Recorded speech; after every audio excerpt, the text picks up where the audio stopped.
Ladies and gentlemen, the story you are about to hear is true. The names have been changed to protect the innocent. Dragnet.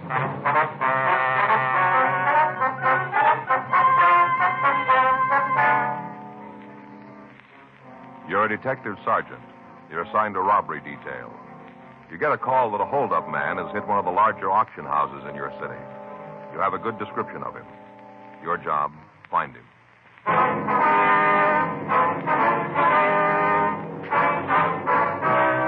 Dragnet, the documented drama of an actual crime. For the next 30 minutes, in cooperation with the Los Angeles Police Department, you will travel step by step on the side of the law through an actual case transcribed from official police files. From beginning to end, from crime to punishment, Dragnet is the story of your police force in action. It was Tuesday, February 1st. It was raining in Los Angeles. We were working the day watch out of robbery detail. My partner's Frank Smith. The boss is Chief Detective Thad Brown. My name's Friday. I was on my way into the office, and it was 8:07 a.m. when I got to room 27A. Robbery squad room. Morning, Joe. Hi. The rain let up? No. It's still coming down. Doesn't look like it's going to stop either. No. Sure got it out in the valley. Well. Anything in the book for us? No. Talked to Skipper. He's got a couple of things for us to check out. What do we got, do you know? A bank job last week. Stats office came up with a list of possibles. We're supposed to help check them out. All right. Here's a list. A couple on there we know, too. Mm-hmm. When did Rocky get out? A couple of months ago. Can't stay out of trouble, can he? I called the adult authority. They say he's got a job working 9 to 6. Well, he'd still find a way to get out. Yeah. Well, let's get on it. Okay.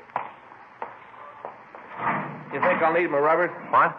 My rubbers. You think I'll need them? I don't know. They're your feet. It's raining pretty hard. Well, I guess I better take them. Faye'll get sore if she finds out I'm not wearing them. I didn't hear you. I say Faye'll get sore if she finds out I'm not wearing them. Oh. I get home, she looks at the soles of my shoes. If they're wet, she knows I left the overshoes in the locker. She gets real hacked, Joe. Yeah. You gonna put them on now? Yeah, I have to walk outside. Oh, yeah. Oh, sure hard to get on. Are you about finished there? Yeah. I want to see Danny before he leaves. What is it, something special? No, I heard that he had a set of golf clubs for sale. I thought maybe I'd look at them. Are you going to start playing golf? No. I thought maybe I'd take a look at them. You know, I've been thinking maybe I ought to do something like that. Some kind of hobby. Golf isn't too expensive, is it? Fishing, Joe. What? You ought to take up fishing. That's for you. It is. Sure, fishing. Out in the boat, fighting the unknown. With golf, you hit a ball and you know where it's going. No, not me.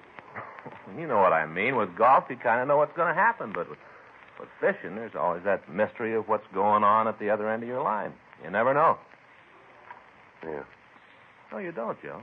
You never know what's going to take. The bait might be a big school of white sea bass or yellowtail down there. Might even be a school of albacore. No, fishing's for you, Joe. You think so, do you? Well, it's a little early yet, but you just hang on, old buddy, and tell you what, I'll take you out with me this year. Show you how it's done. Mm-hmm. No, I don't think so. I heard about your fishing. What do you mean? Oh, Gene Patrick was telling me about how you robbed the bait tank, strung up the horse sardines, and took them home. He's jealous, Joe. He is. Yeah, he wanted them. Hot shot, I'll get it.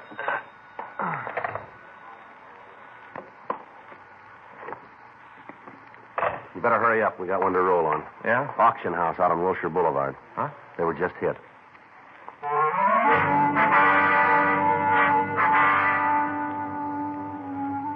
"8:37 a.m. We arrived at the Charles Kane Auction Gallery. It was a large Spanish-type building located on the corner of Wilshire Boulevard and Gregory Drive. A radio card answered the call, and the officers from the unit were taking reports.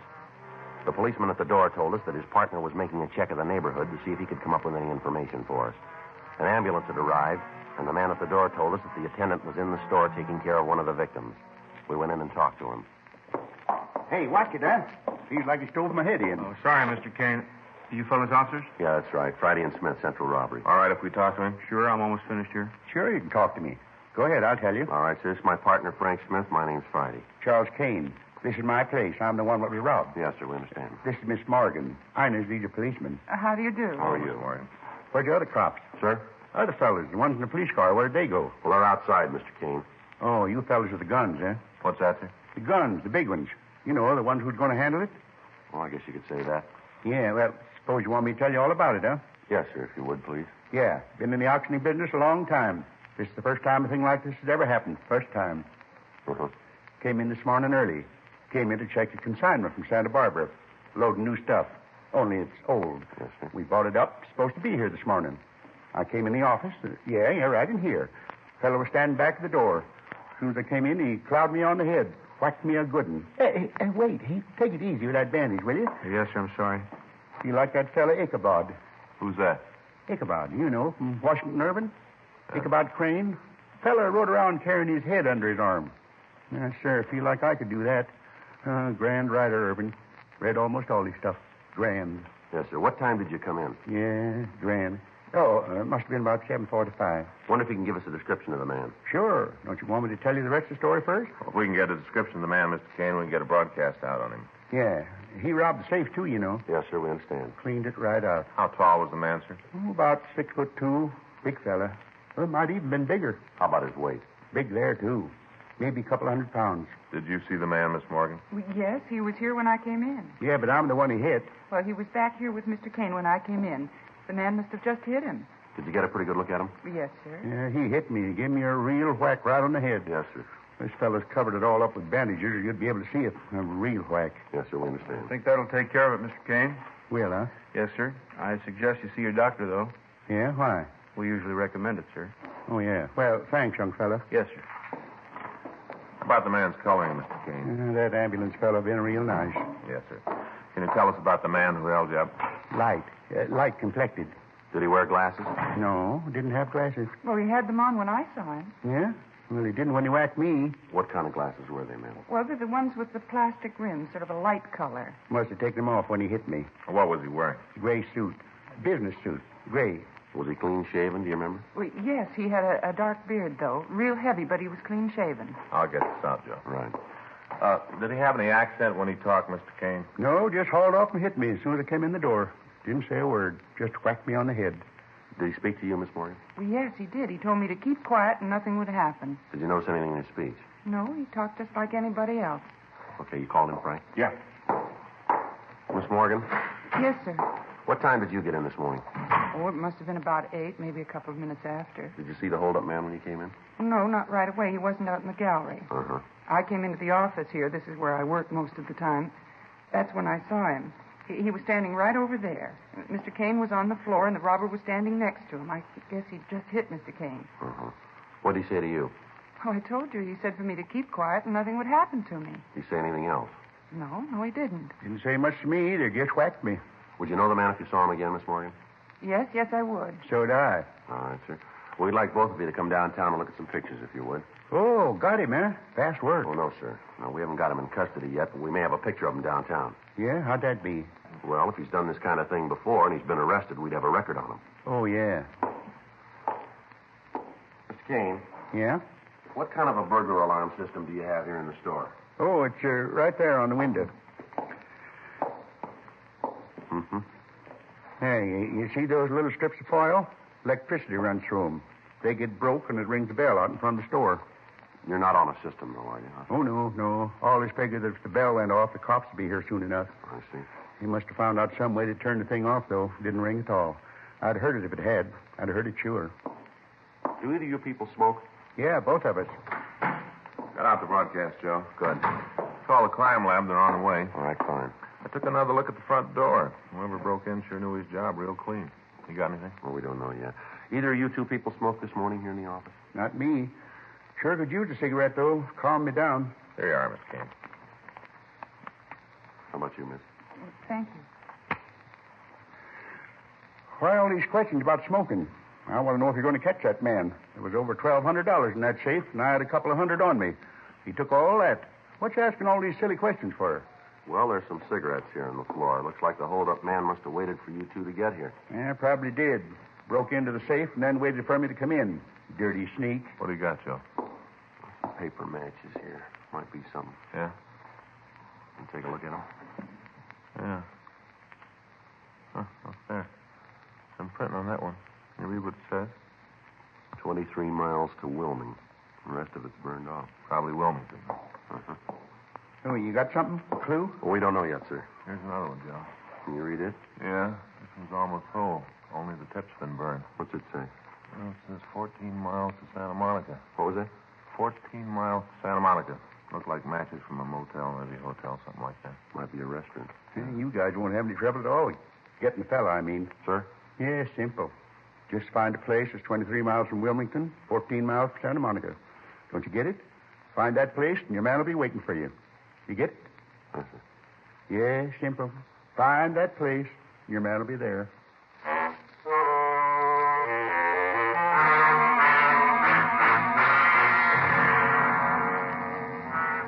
9:20 a.m.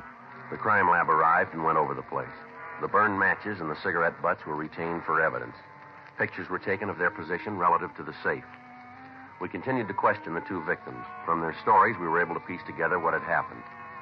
They were both asked to go with us to the robbery division to check through the mug books for an identification of the holdup man. From their descriptions of the man, we were able to come up with an accurate idea of what he looked like. We contacted the artist up in the crime analysis division and asked him to start a composite drawing of the thief. The crime lab called and gave us additional information on the matches. From the distances printed on them, we were able to get an idea where the original matchbook might have come from. The intersection of the lines was in the Hollywood area. 3:15 p.m., we drove over to talk to the manager of the company who had made the matches, a Mr. Tom Holger. Come on in. Thanks, sir. Thank you very much. Sit down. All right, sir, fine. Now, what can I do for you? We're police officers, Mr. Holger. My name's Friday. This is my partner, Frank Smith. How do you do? Well, what can I do for you? I hope it's nothing I've done wrong. No, sir, nothing like that. We'd like some help if you can give it to us. Sure, always glad to cooperate with the police. I never know when I'm going to need them. All right, sir. We have some matches here, Mr. Holger. We understand they were made by your firm. Oh, matches, huh? Yes, sir. We'd like to know who they were made for, if you could tell us. Hmm? Yeah, we made them. Sort of an exclusive design. Can you tell us who you made them for? I'll check the book. Probably have them in there. Now, let me see. I think that's model 4XY892. Yes. Yes, here's the book. It's probably in here. Huh. A lot of matches. Oh, yes, we make quite a few. They all differ? Most of them. Some are the same. You know, a customer sees a sample he likes and orders the same thing for his business. We make a few changes so that it fits the line he's in, you know. Uh-huh. Neither one of you fellows is collectors, are you? Beg pardon? Collectors. Either one of you guys save matchbooks? Oh, no, sir. Neither one of you? No, sir. Oh, it's a good hobby. I've got quite a collection. Just maybe 7,000.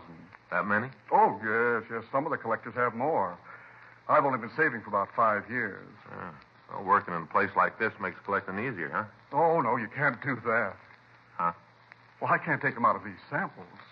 They can't. Oh, no, that wouldn't do at all. You have to find them.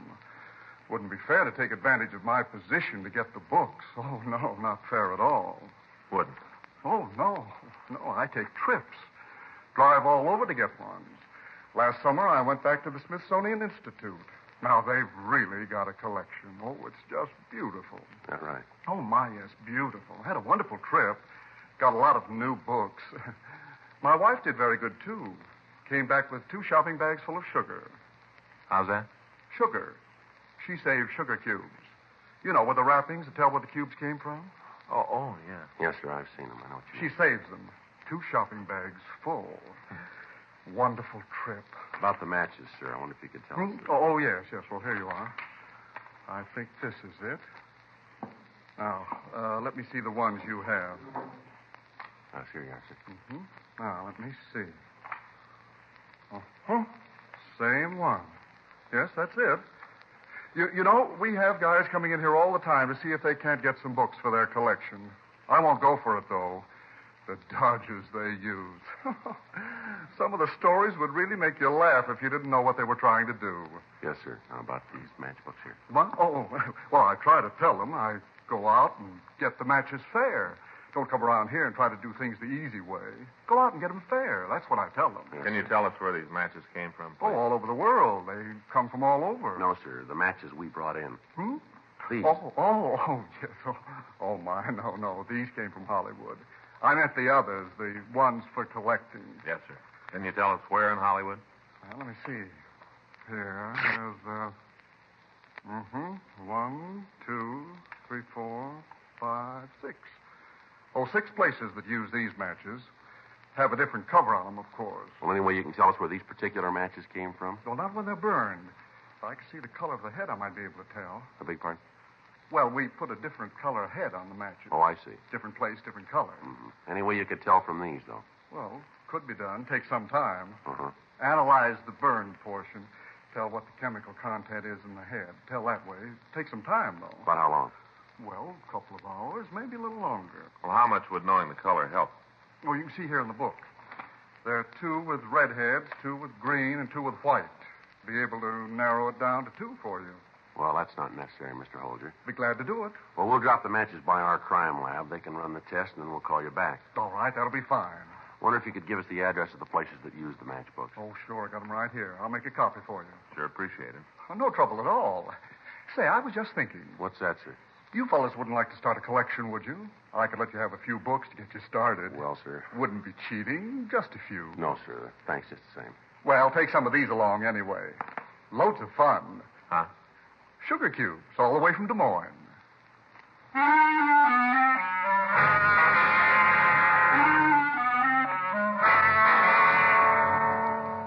We got the list of places using the type of book matches found at the scene of the robbery. We told Tom Holger that we'd be back if we needed any more help, and then we left. 5:30 p.m. We called the office and talked to Sergeants Murphy and Rafferty. We gave them the addresses of the 3 motels and asked them to check them out. 6:46 p.m. We started to check out the 3 motels on our list. The rain continued to fall. The Weather Bureau's report indicated that it would keep up for another 12 hours. At the first 2 places, we got no new information on the holdup man. 7:29 p.m. We checked at the last place on our list. Yeah? Police officers, would like to talk to you, sir. Oh, sure. Come on in. Thank you. Boy, it's sure coming down, isn't it? Yes, sir. Now, what's all this about? Something wrong? No, we just like your help. Nothing I can do. Say, you guys like a cup of hot coffee? Take the chill out of your bones. No, sir, no thanks. Got it all ready. Won't be no trouble. No, sir. Thanks just the same. Well, how about your partner? No, thanks. All right. Now, what can I do for I'd you? like for you to take a look at a picture here and tell us if you've seen the man. Sure. Frank, you got the sketch there? Oh, yeah. Got it right here. A little wet. Uh-huh. Get some water you got in the pocket. Yeah. What do you want this guy for? Something special? We'd like to talk to him. Yeah, sure. I didn't mean to pry. Just wondering if it was a big job or maybe a bad check, something like that. Uh-huh. There you are. Seen him before? This his description down here at the bottom? That's right. Robbery, huh? Yes, sir. Big deal. You seen him? I'm not sure. Description fit a lot of people. Uh-huh. Does it fit anyone registered here? Yeah, at least 4 guys. 7:36 p.m. We continued to talk to the manager of the motel. He went through the registration cards of the 4 men who answered the description of the holdup man that we were after. We were able to eliminate 2 of them. In the manager's company, we left to check out the other 2 occupants. Cabin number 26 was registered to a John Keller. He had given his address as 1624 Shannon Street, San Francisco. There's nobody here. You want me to open the door? Better let us do it, huh? Figure he might give you some trouble? We don't know, sir. I hope not. I run a quiet place here. I like to keep it that way. All right, would you just stand over there, sir? Sure.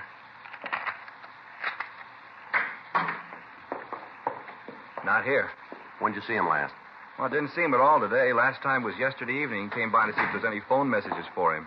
You say who was going to call him? No. Kind of impressed me like he was just asking to kill time. Uh-huh.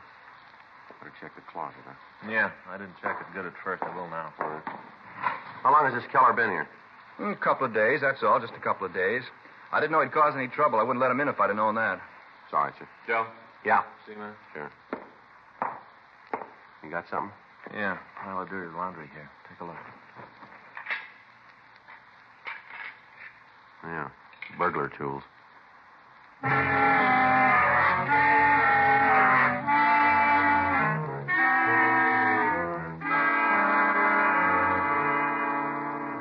The burglar tools were not disturbed until they could be checked for fingerprints. We asked the manager of the motel to go back to the office and act as if nothing had happened when the suspect came in. He told us the motel had a switchboard telephone, and we asked him to ring us in the event the office called. I called the city hall and told them where we were. I also asked that another team of men be sent out to help us with a stakeout. Then Frank and I settled down to wait for John Keller. The rain kept up. We waited. 8:30. No sign of the suspect. The office called to say that they were sending Stewart and Creasy out to relieve us at midnight. 9:30. 10:15 p.m. Well, I sure wish we could smoke. Yeah. Wonder what he's doing out on a night like this. Sure coming down, isn't it? Yeah. Hope Fay and the kids are all right. Is there anything wrong? No, but once in a while when it rains real heavy like this, the storm drain across the street gets clogged. Water backs up, fills the street, you know. Yeah. Well, we only got another half hour to go here. Yeah. I'll be glad to get some dry socks on. Hold it. Huh? Somebody coming out there. Yeah.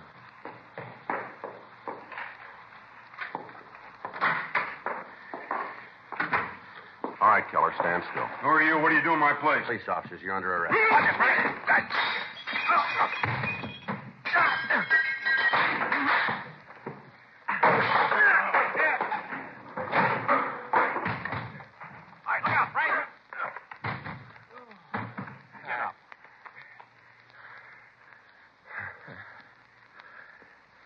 Come on. Get up. Come on. Get on your feet. What do you want me for? I haven't done anything. Those your tools in the closet? You guys been snooping around. Better shake 'em, Frank. Yeah. I got a gun. You'll find it anyway. I got a gun. All right, give it to him. 38, John. I got it. Let's get out of here, huh? You got nothing on me. We call a lawyer. You'll be turning me loose in a couple hours. Hold still, Keller. Yeah. What do you got here? Pretty wise. You guys don't miss a trick. No. 32 strapped to his leg, Joe. What are you doing with that, Keller? I'm saying nothing until I see a lawyer. Where's your wallet? In my coat. Is that where you keep your money? You know a better place? All right, take it out. Lousy cops think they own you. You ever done any big time? I know what you're talking about. All right, come on, Keller. You know what's going on. You ever done any big time? Yeah. Where? Back east. For what? Armed robbery. You on parole now?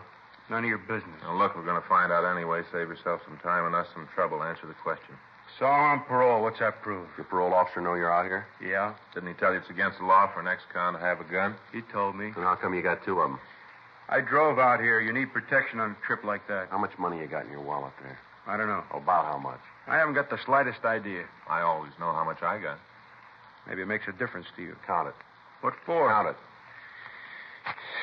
50, 100, 150.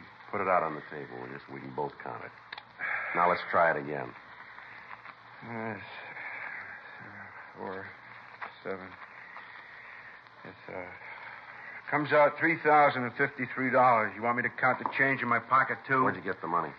I worked for it. Where? None of your business. All right, Keller, let's go downtown. Frank, you want to get the tools? Yeah. Pick up the money, Keller. Put it back in your wallet. Look, suppose I just leave it there and walk out of here. Wouldn't that make it all right? You know better than that. Now put it back in your wallet. It doesn't make any difference anyway. You guys got nothing on me, nothing you can hold me on. Yeah. Come on, Keller. Get your hands behind. I'll get the tools, Joe. Right. Hey, how about my coat? Your what? My coat. All right, here. Now let's go. You guys are sure going to feel pretty silly. Is that right? Sure, you got nothing on me. My lawyer will have me out in no time. He's a good lawyer. Yeah, well, he's going to have to be. Huh? To get you out of this one.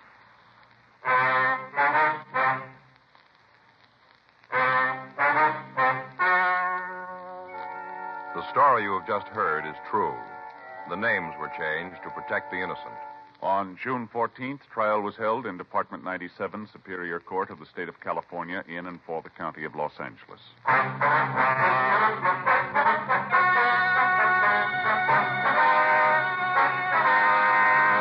John Rudolph Keller was tried and convicted of robbery in the first degree, 1 count, and burglary in the first degree, 6 counts, and received punishment as prescribed by law.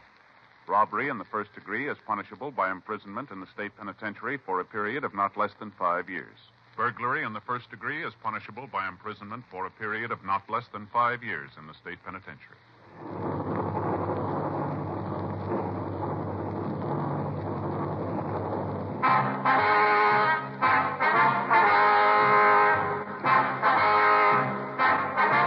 You have just heard Dragnet, the authentic story of your police force in action, and starring Jack Webb, a presentation of the United States Armed Forces Radio Service.